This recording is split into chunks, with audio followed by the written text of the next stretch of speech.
I've previously made a full video analyzing the history behind the first Pirates of the Caribbean movie. In this analysis, I didn't have the time to cover the sea battle between the Black Pearl and Interceptor. It is probably one of the best pirate sea battles seen in cinema, and for being part of this franchise, strangely accurate. Let's start out with the context of this engagement. We find a brig, the Interceptor, being chased by an East Indiaman, the Black Pearl. Captain of the Black Pearl, Barbossa, wants to seize a gold medallion found aboard the Interceptor. Jack Sparrow suggests that Barbossa negotiates for the medallion's release, to which Barbossa responds that it's much easier to search people when they're dead, which is not true. Even a small vessel like the Interceptor is large, and having to search through the entire ship to find what you want would take a lot of time, especially when looking for something as small as a medallion, which could easily be concealed. Bodies are also heavy and cumbersome to move. It's easier to point a pistol and tell someone to empty their pockets. People tend to be surprisingly compliant under threat. If pirates killed prisoners, it was mostly out of revenge or ideology. Emotional, never logical.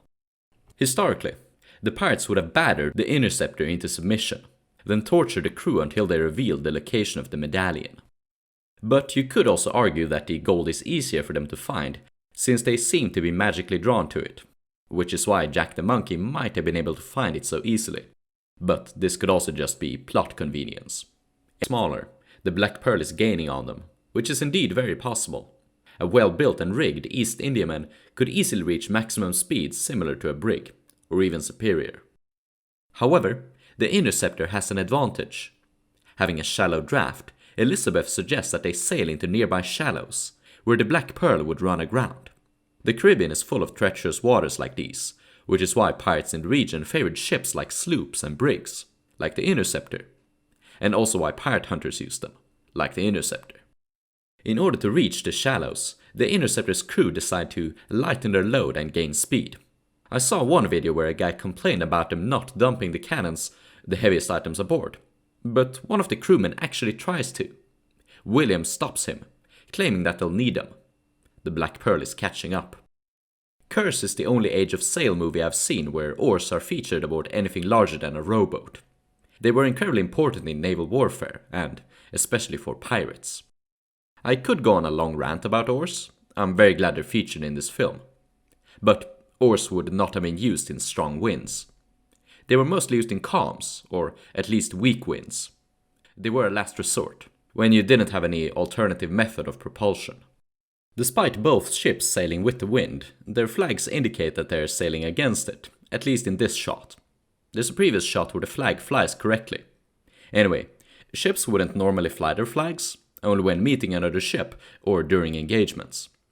Pirates flew their pirate flag as intimidation, and in the movie, we see them correctly hoisting it at the start of the engagement. Both the Black Pearl and the Interceptor would have hoisted red flags to show their willingness to fight. There is a lack of guns during the pursuit itself. Large pirate ships like the Black Pearl were fitted with chasers, a long cannon mounted in the front of the ship that fired at the chase. Some of them even carried small mortars. Sharpshooters on both sides would have tried birding the enemy with long-barreled muskets. When the Black Pearl gains on the Interceptor, they decide to drop the anchor to rapidly come about. This sailing technique is known as club hauling. The earliest description I've found of it is from 1814, and described how the technique was used when the wind was about to drive you onto a shore. It seems to have been a last-ditch effort. I'm not sure if it was a viable tactic for sea battles. Probably not, since it would not go as quickly as in the movie. So you'd probably lose the element of surprise, and maybe even give the enemy a chance to bring their guns to bear before you could. Despite the two ships sailing at full speed, they conveniently slowed down and aligned perfectly with each other for the engagement. Obviously, this wouldn't have happened in history. During battles, you only had a few active sails, the headsails and topsails usually. Partly because you didn't want the other sails damaged, partly because you needed men for fighting, not handling the sails. Ships would also have tried outmaneuvering each other and gain a superior position. Either a good position to board from, or to shoot them without getting shot yourself. Before the two ships open fire, the opposing companies start shouting. Historically, the shouting would have been joined by insults, often sexual. There would also have been music, trumpets in particular, and some religious praises to God. Musketeers would have begun firing way earlier. we see a lot of different firearms being used alongside the cannons.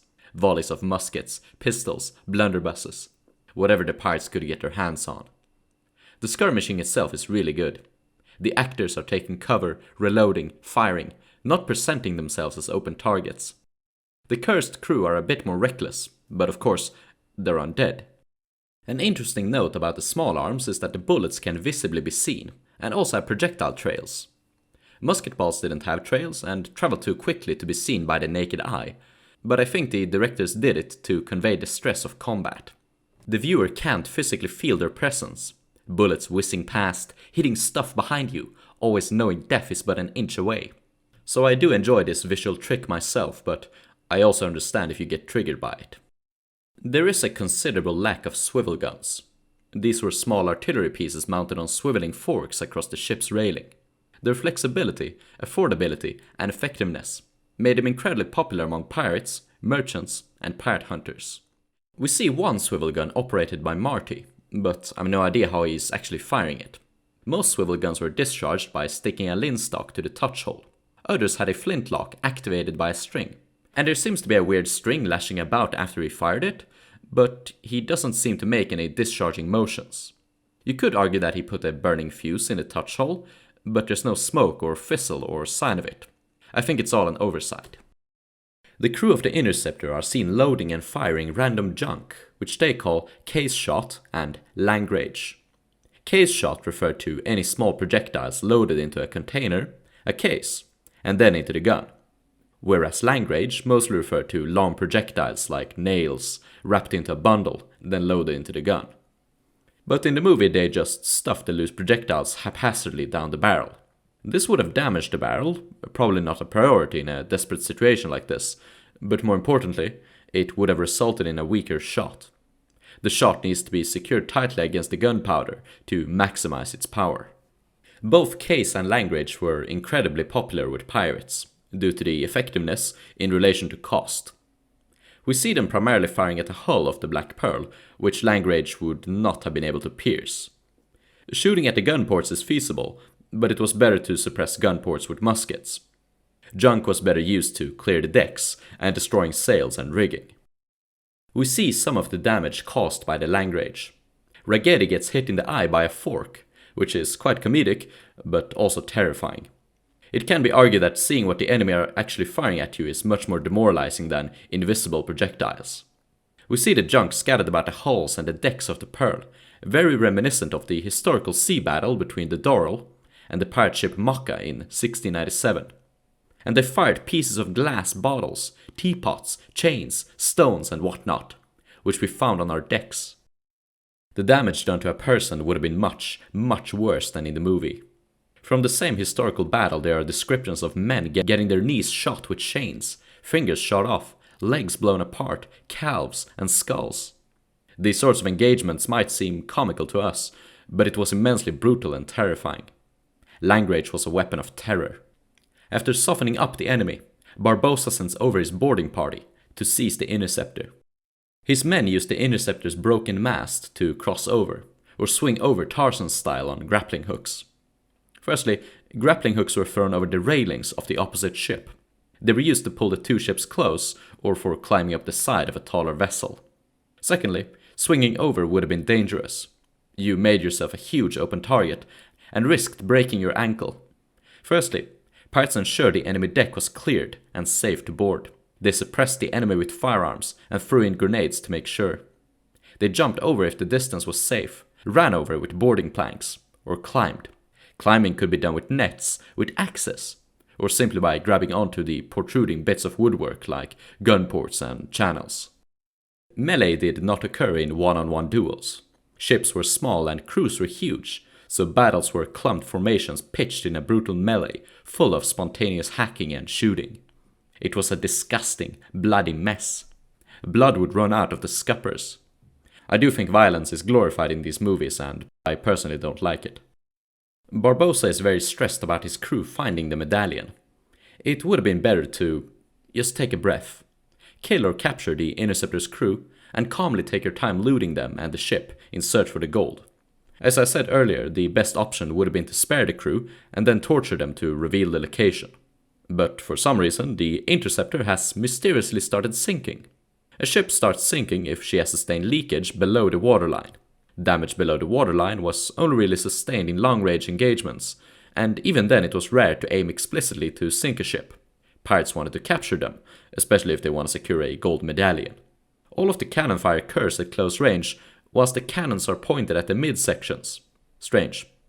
It's also pretty much impossible to elevate a cannon low enough, close range, to hit below the waterline, so maybe the woodwork was rotting, I don't know. Barbossa also sends 2 men below to blow up the Interceptor. In the heat of battle, this is an idiot move.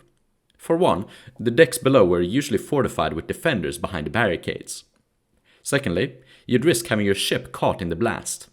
But, conveniently, the Pearl manages to get away to a perfectly safe distance just as the Interceptor explodes. Blowing up a ship was dangerous, even at safe distances. More often, pirates would set fire to them and slowly let them burn and sink. How are the prisoners treated? Well, Elizabeth is shown proper respect and dignity, her privacy respected, and her consent asked for. Actually not.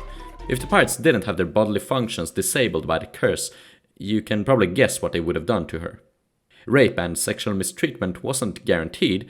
Some pirates openly forbade it and actually respected women, but this sort of behavior should always be expected among any group of violent, selfish, and desperate men.